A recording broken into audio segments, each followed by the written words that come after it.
അയ്യയ്യേ, മോശം മോശം മോശം. റെഫറിയൊക്കെ അടിക്കാൻ പോവാന്ന് വെച്ചാ താരിങ്ങനെയൊന്നും ഞാൻ വിചാരിച്ചില്ല.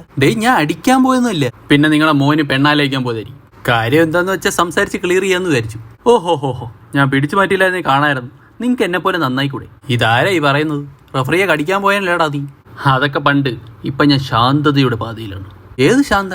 ശാന്തയല്ലടോ, ശാന്തത. നമ്മൾ ഇന്ത്യ പോയ സമയത്ത് ഞാൻ ഒരു സ്വാമിയെ പോയി കണ്ട്. നല്ലോണം നൃത്തമൊക്കെ കളിക്കുന്ന ഒരു സ്വാമിയാണ്. അതെ, ബാബു സ്വാമി. അറിയാവോ? പിന്നെ അറിയാവോന്നാ? പുള്ളി ഫേമസ് അല്ലേ? പുള്ളിയാണ് എന്നെ നന്നാക്കിയത്. എത്ര മനോഹരമായ ദിനങ്ങളായിരുന്നു. എന്നാലും ആ റെഫറിക്ക് പറഞ്ഞാൽ കൊടുക്കാതെ വിട്ടത് ശരിയായില്ല. നീ ഒരൊറ്റ ആളാണ് ഇങ്ങനെ ചീത്തയാക്കുന്നത്. അല്ല, നീ ഇതിനിടയ്ക്ക് MLS എടുക്കാൻ ചാമ്പ്യൻസ് ലീഗിനെക്കാട്ടി പാടാന്ന് പറഞ്ഞ? യെസ്, പറഞ്ഞു. അതിനെന്താ?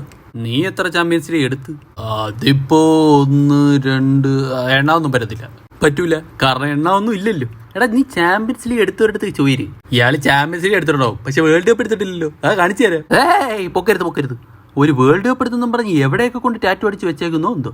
അവിടെ ഒരു ഒട്ടാ മിണ്ടി, ഇവിടെ വേറൊരു തിണ്ടി. Daddy instalment fellows.